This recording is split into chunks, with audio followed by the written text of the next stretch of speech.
Good morning. Maybe I just will start a little different, just to introduce myself a little bit. My name is Father Kieran Harrington, and I'm a priest of the Diocese of Brooklyn since 2001. Before I was a priest, I was what you would call a lifer. I had gone to a high school seminary, college seminary, major seminary, so I was going to go through the entire system. About a year before I was going to be ordained a priest, I really felt that I did not have a lot of the experiences that everybody else has in paying bills and getting a job and that sort of thing, and how was I going to be very good at my job as a priest if I didn't have those experiences? So I thought to myself, what am I going to do, since all my friends, all my associations, everything was in the church, and I decided that the big issue that had always animated my life as a teenager was the Right to Life movement. And so I decided to go to Washington and got a job working at the Republican National Committee. And I stayed in that. That was 1994. Of course, you know, the Republicans won the Congress, and later I kind of progressed in my career. One of the inflection moments came was when I was asked to work on a race of a pro-choice Republican candidate. And I was kind of very reluctant to do this.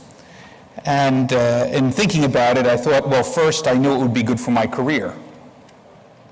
And then I rationalized that it was actually not a bad thing, because this person would vote for the Speaker of the House, who was a Republican, and that Speaker of the House would appoint Henry Hyde to be chairman of the Judiciary Committee. So my cooperation with evil, at least as I was was remote. And I went to work on the campaign. The person won, and it did help my career. And yet I recognize that I lost a bit of my integrity. And I think about that moment in my life, and I think about it through the lens of sacred scripture, because if you read the book of the prophet Isaiah, you know that the conflict that the people of Israel faced was that they were faced with an opposing army. And so do they make a political alliance in order to stave off destruction? And they're told, no, you don't need to make a political alliance. You trust in God. And if you trust in God, I will uphold you. What did the people of Israel do? They did the practical thing. And as a result, they went into exile. I think about that in the context of my own life, and I'm sure that you may think about that in the context of your own lives as well. You know, if you think for a moment about to give up a piece of your integrity, what does it cost you? And I think Matthew had referenced three of my favorite Israelis in the book of Daniel: Shadrach, Meshach, and Abednego. Right? Those who did not bow down, right? Thrown into the fiery furnace. And who opposed them? God opposed them. And I think about that in the context of these issues, because the truth of the matter is that I'm a priest, not a politician. And my job is not to move law, but to change hearts. Right? This is what I am called to do. And I bet if we were to ask out here, we can all take a look at the circumstances we face as Christians in the United States today. And the issue, the critical issue, I think, of our day is, of course, the issue of human life. Because if you don't have the right to life, you have no rights. So if you think about the right to life, it just sort of undergirds everything. But marriage plays such a critical role as well, because it's in the institution of marriage that children's minds are formed, and a worldview, a collective worldview, morality is distinguished. Many of you, I don't know if Father mentioned this, I heard him, I walked in a little later, but of course you know that 219 years ago today, George Washington penned his farewell address to the nation. It was actually published on the September 19th in 1796. And if you think for a moment about, when he speaks about George Washington, what does he speak about? The place of morality and religion as it undergirds our society. And so for you and for me, I look at my role as a priest in speaking from the pulpit, not speaking about the formation of policy, government policy. But I really have to take a look at hearts. And here's the truth, is that if I bet we asked you about what's going on in your family, what maybe you believe may be different from what your children believe or what your grandchildren believe. And probably what is most upsetting to you is that your beliefs are not congruent with the beliefs of your children.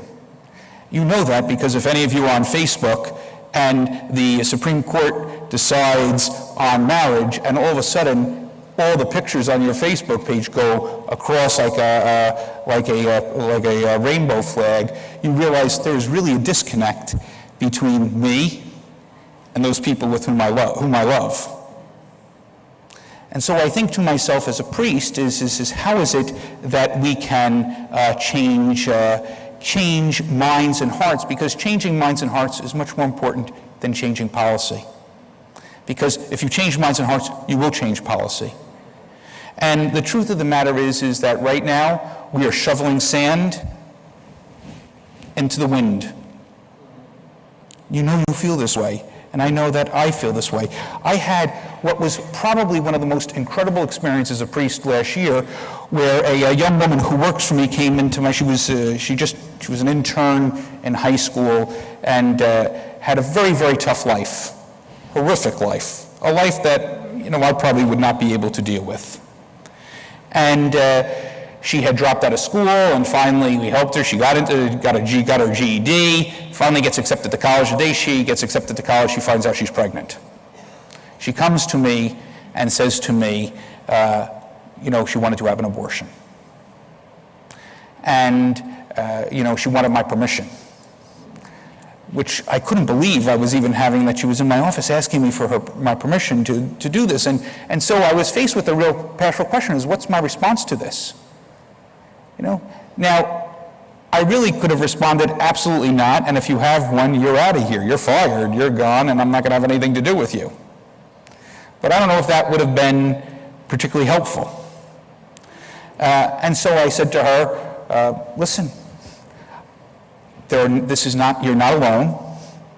I know you feel like you're alone, and you feel that your whole world is ending, and that you were making 2 steps forward, and now you're going 5 steps behind.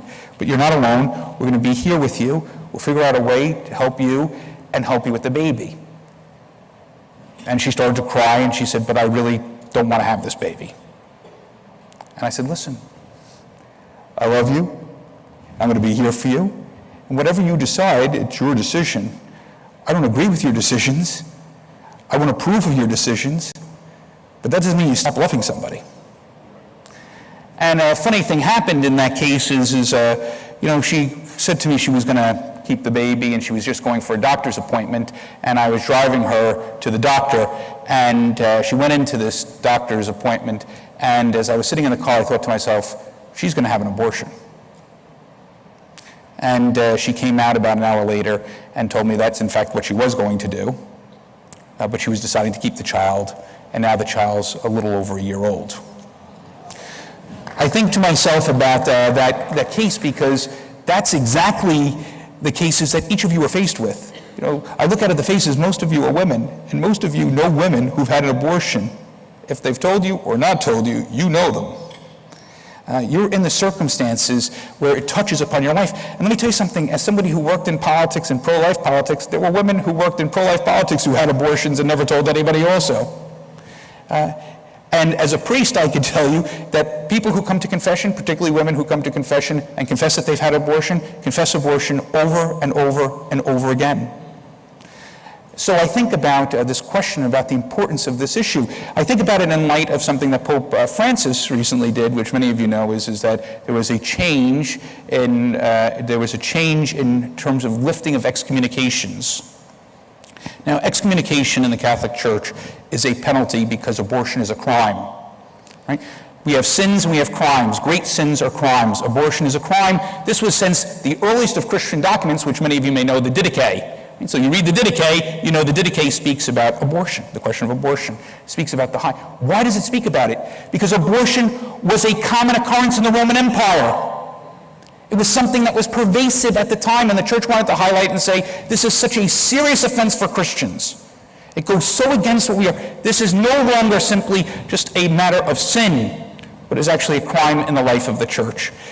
And what Pope Francis did is really not change a great deal of the practice for most of the world, because most priests could lift an excommunication.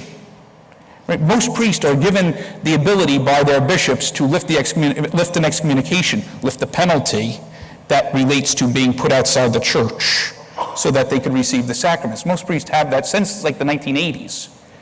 But what he did is he changed the conversation so that people could hear him speaking about mercy. And I think that that is something which is significant, because what people hear is what is going to inform their decisions. I can tell you that as a conservative, younger conservative priest, and Pope Francis is coming here, I can tell you that sometimes I'm perplexed and would like to hear the Pope speak more about issues that are important, I think, to us as Americans, real crisis moments, questions about marriage and questions about human life, right? To me, I'm less interested in hearing about the environment. I suspect that's your case too. Okay. But here's the thing is that people, you have to speak in a language which people can hear in order for their hearts to be changed.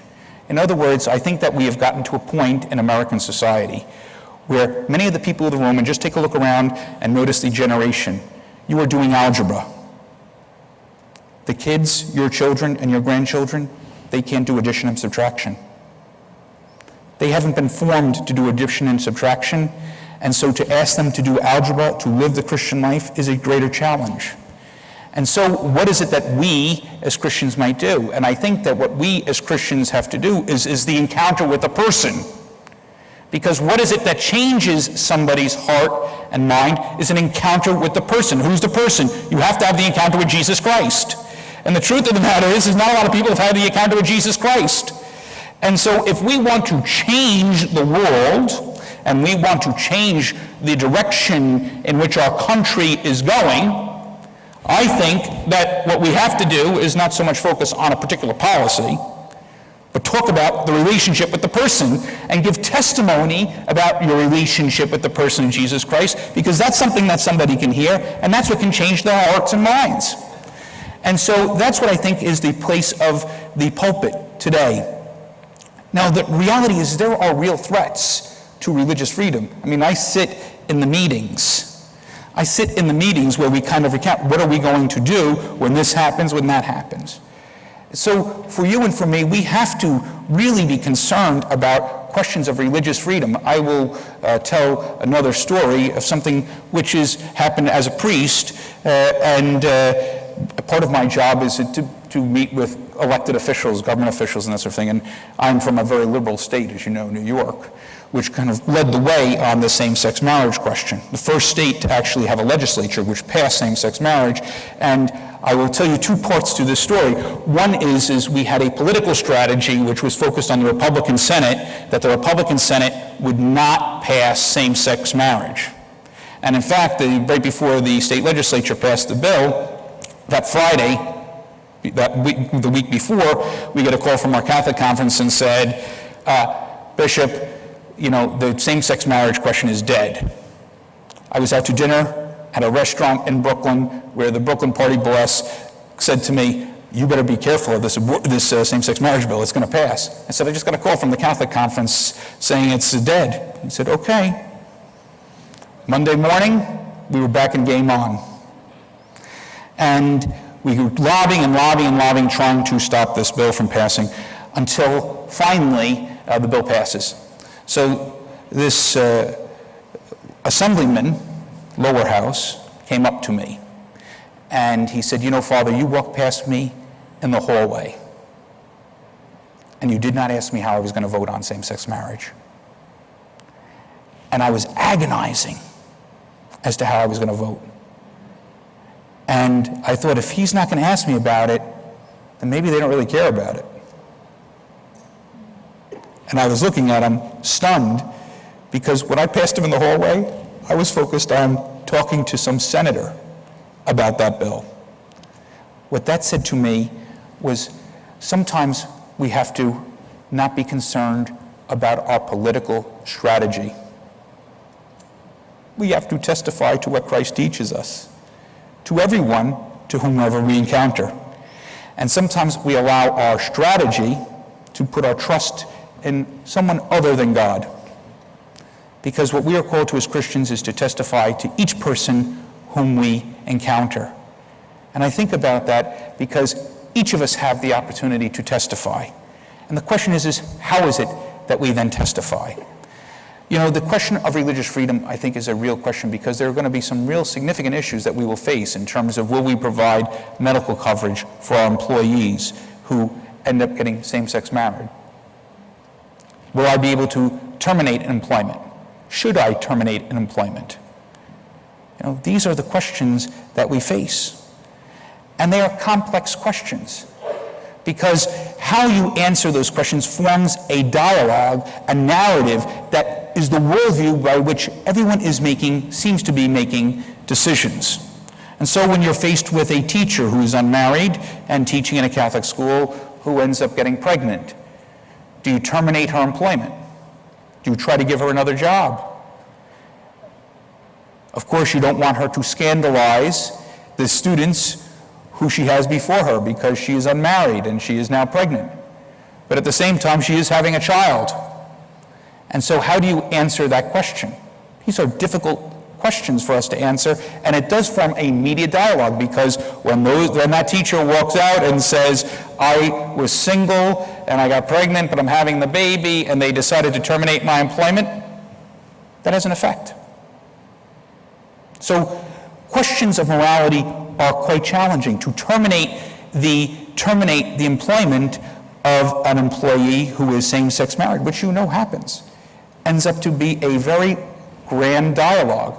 And sometimes our voice gets lost. The point of what we're trying to teach, the gospel, gets lost because of a tactic. You know, this is the big difference, even if you take a look at a lot of elected officials. A lot of elected officials, they disagree not on the outcome, the end. They do disagree on tactics. Tactics are important. But the question for us is, what are the tactics that we use? And from my perspective, those tactics have to be refined in the fire of God's love. They have to be refracted through the fire of God's love. In other words, that we have to trust in God's love and God's mercy. This is the challenge for you and for me. And so then, to speak about religious freedom, let's face it, it's kind of laughable for us in America to speak about religious freedom when people in Syria are having their heads sawed off. That is the reality. If you go to Nigeria, people are having their heads chopped off, not nice and neatly, but they are butchered for their faith. And so maybe for you and for me, what we need to speak about when we speak about religious freedom is to speak about those places in the world where this is desperate. The circumstances are desperate. And by the way, it happens in Israel too. Because if you're a Christian, you're in Bethlehem, it's tough. It's very tough in terms of housing and in terms of employment. Try being a Christian in Bethlehem. Try being a Christian in Iraq. Try being a Christian in Iran. Try being a Christian in Lebanon. You know, many of these Christians come to Brooklyn first. We have a very large Maronite and Melkite population. These are Middle Eastern Christians. They abandon everything. They abandon everything to get out of harm's way. And recently when I was in the Holy Land, I remember speaking to the guy who was my tour guide, and he had this big tattoo of a cross. And he said to me, I am from a Crusader family. I will never leave. I will never leave. I think that maybe as a point of discussion, if we want to change hearts and minds, again, it's about relationship with the person of Jesus Christ, and the relationship with the person of Jesus Christ draws us into the church. We call ourselves brothers and sisters. Is that just a title we give each other, or is it actually reflective of the reality? Well, here's the thing. If my brother is really suffering like that in Syria, I'm going to do something about it. But what are we doing? What's our reaction? How do we personally put ourselves in the way of this discussion? This is a question I don't ask you. Of course, you know, the thing about priests and pastors is they don't preach to you. They preach to themselves. Like each day, I've got to ask myself, what am I doing to help those Christians who are suffering in those places? Because you think for a moment about, if we believe that it's about relationship that's going to change hearts and minds, how is it that we are going to enter into the relationship with others to change their hearts and minds? Matthew also mentioned the letter from a Birmingham jail. Do you know who that letter was addressed to? It was my dear fellow clergyman. You know, he writes, my dear fellow clergyman, and what he says is, he's an indictment. It's an indictment of the church. You know why? Because ours is a comfortable church. And we know it's comfortable. You know, in my church, I had to air condition my church because if it's not air conditioned in the summertime, people ain't coming. Air conditioning. Think about how our church has become comfortable. Think how we become defenders, as Martin Luther King speaks of, the status quo. This is really the challenge for us, is that we've become rich, we've become comfortable, and we've really become dislocated. Because the fact of the matter is, a church is not a building. Church is the people of God. You are the living stones, which are the church, right? And so the question is what does our church look like? You know, the hypocrisy for us is when we have big, beautiful churches, but we don't have any sense of fraternity, solidarity with one another. And if you ask your children, at least where I am in Brooklyn, if you were to ask most people, what is the great challenge they face? They face the challenge that they're alone. So maybe we can help address some of the problems that we are facing by addressing the problem of one's isolation. And after all, if you think about the narrative on same-sex marriage, this is their narrative, right?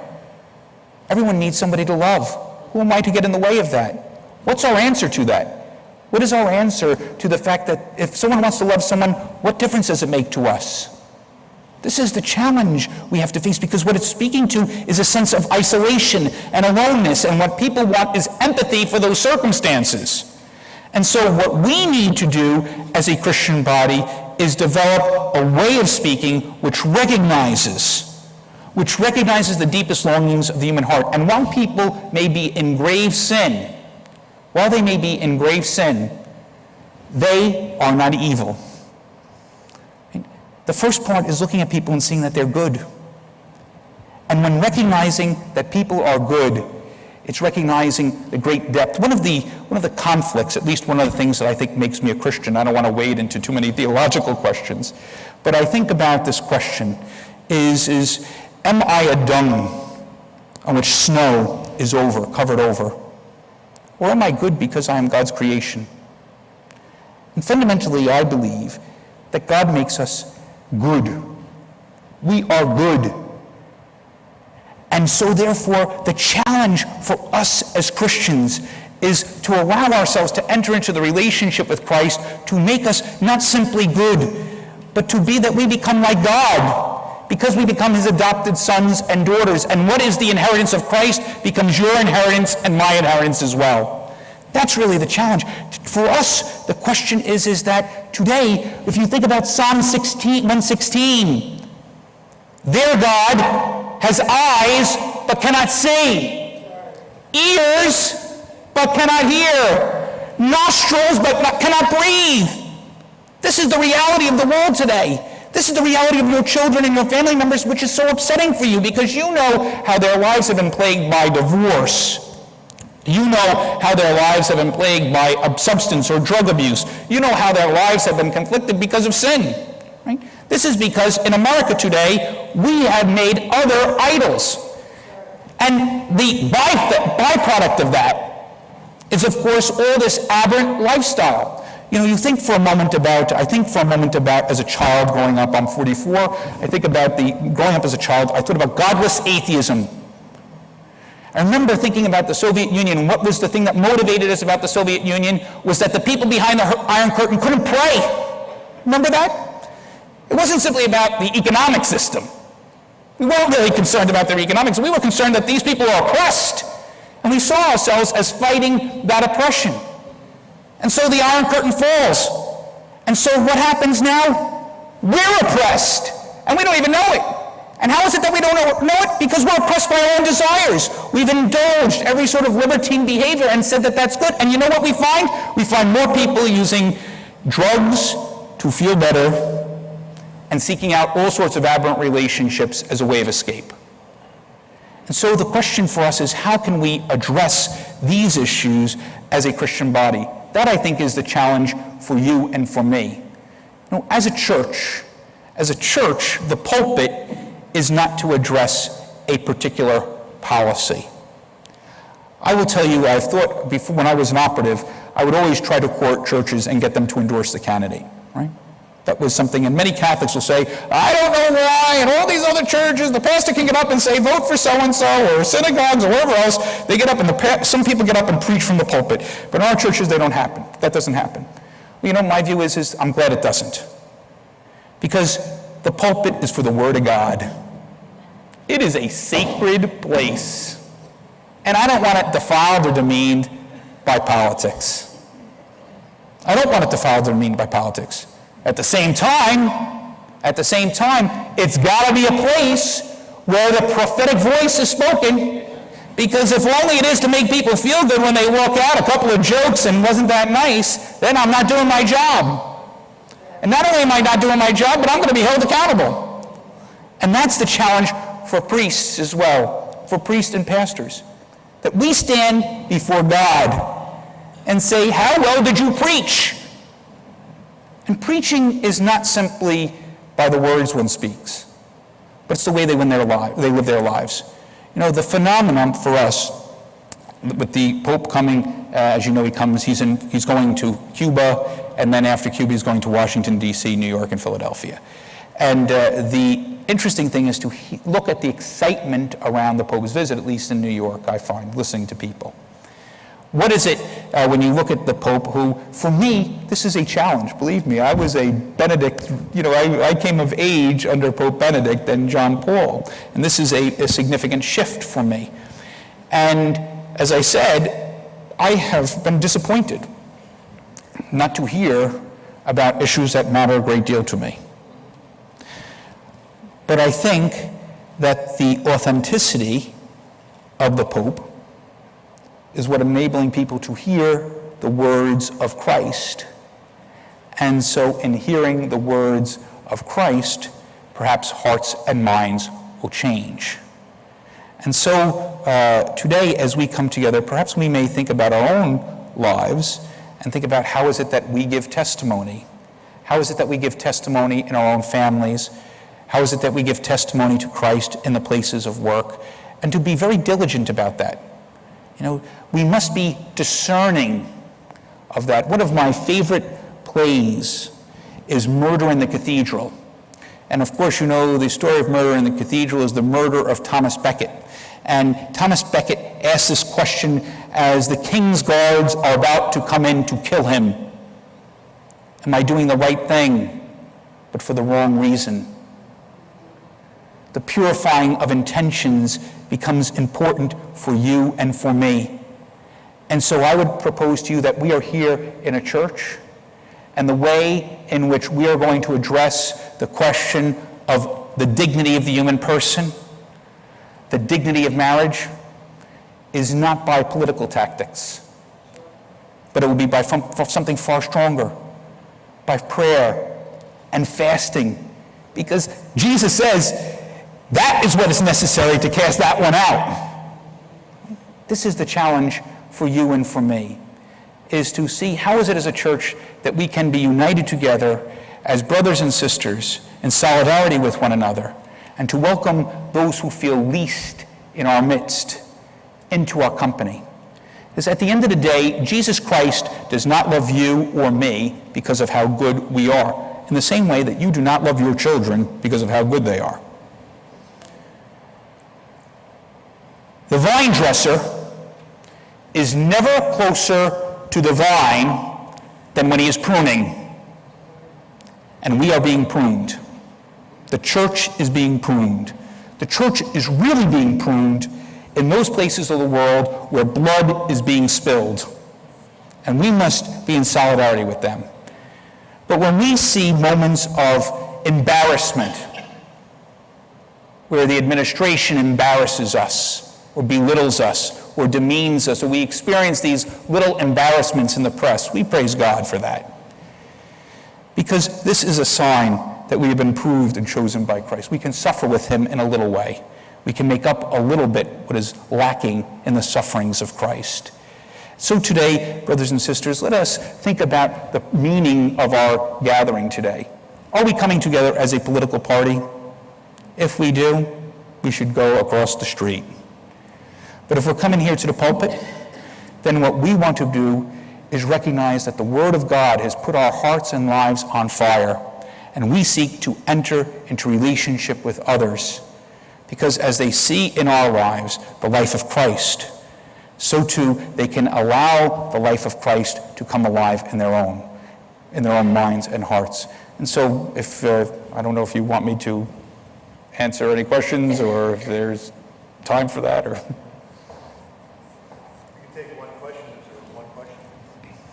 You can react negatively, too, if you disagree. So don't... Father, thank you for your words. We look at the German example in the 1940s. The culture of the country is led from the pulpit. Absolutely. And sometimes it requires the courage of Pastor Niemöller or Dietrich Bonhoeffer or Father Rupert Mayer, who died in the concentration camp. Yeah. And I think, I understand where you're coming from, but I think there needs to be maybe more fire and brimstone from the pulpit, from the church in this country, who have fallen asleep. I also lobbied in the New York State Legislature. I can tell you, it's contemptibly corrupt. Absolutely. Both at the executive and the legislative levels. Yeah. They worship mammon, and that's the only thing that matters in all of it. Yeah. When that bill was going to go through, it's greased from the beginning. We are in such a state of crisis with our legislative bodies, both in our states and on a federal level. But the church can take a stronger role out of the pulpit. I know there are certain things you have to be careful crossing the line, but I urge you, the members of the clergy, to stand tall and lead us your form. Because that's what we're missing, and it will not come from any other source in our culture except from the pulpit. So,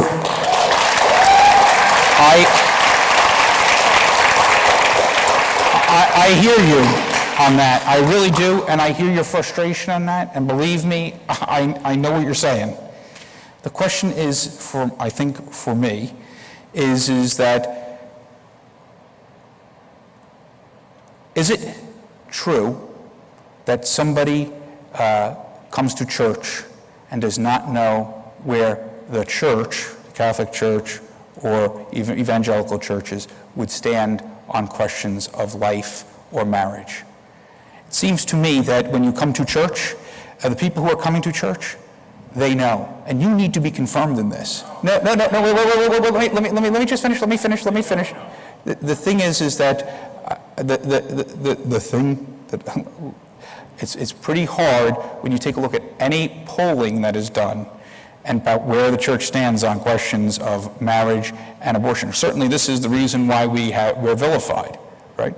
So to me, the question is how do we speak about these questions? We have to speak. I'm not saying that the pulpit should not be spoken. The pulpit, you have to speak about these issues from the pulpit, and priests or ministers who do not speak about these issues from the pulpit are negligent because they touch upon everyone's lives. Everyone's lives.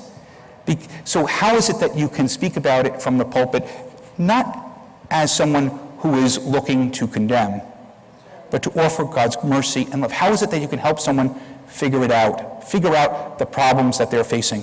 It is the young woman who came to me, who was considering abortion.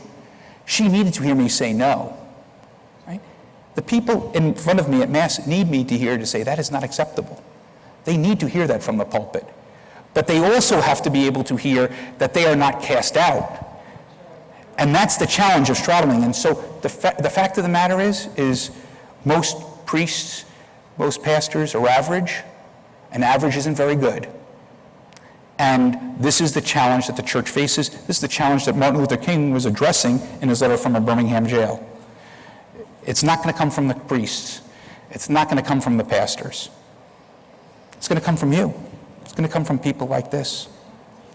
That was the case. That was during the civil rights movement. This is going to be the case on the issue of human life. That's going to be the issue on marriage. You're going to get you will have exceptional pastors, exceptional ministers, but the average is mediocre, and that's it. And I know that's disappointing, but it's not about them. It's about how Christ is going to be moving in the church. You can stay, please, you can react to it, because then,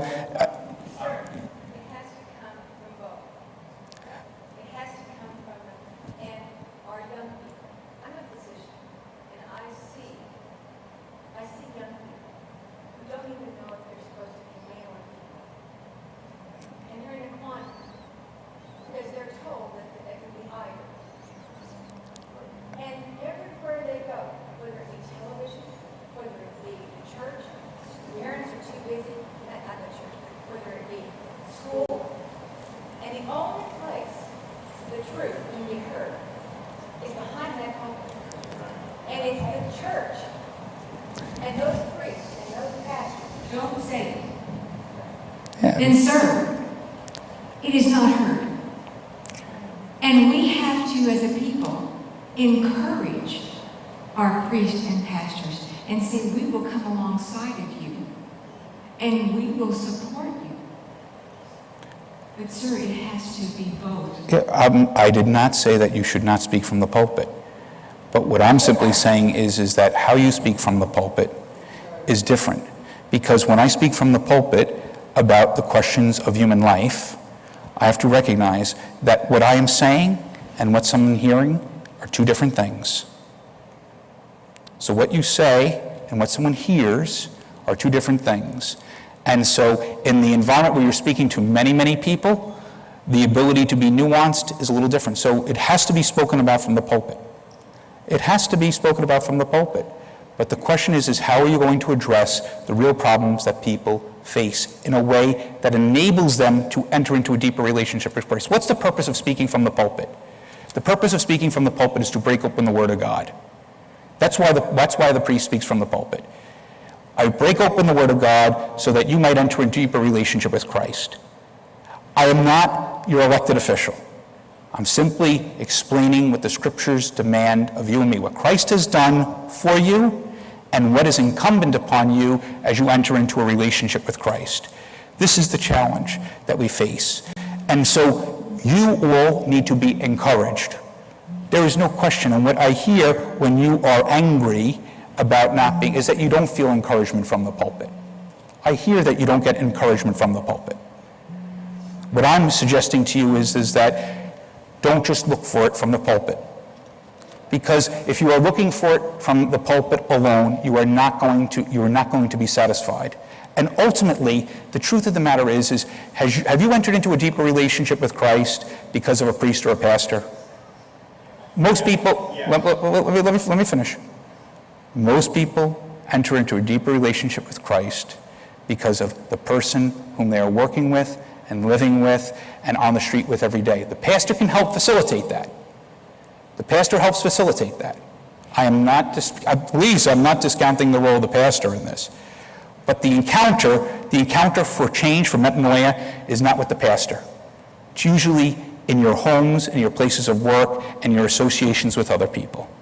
And so that's what I think is the challenge for us, is that we have got to find a language which is going to enable people to enter into a relationship with Christ and change their lives. If it becomes about the policy, if it comes about simply advocating on a policy, I'm going to lose my ability to touch people in order to enter into a deeper relationship with Christ. And you know that because this question of same-sex marriage is a question that is people are incapable of hearing.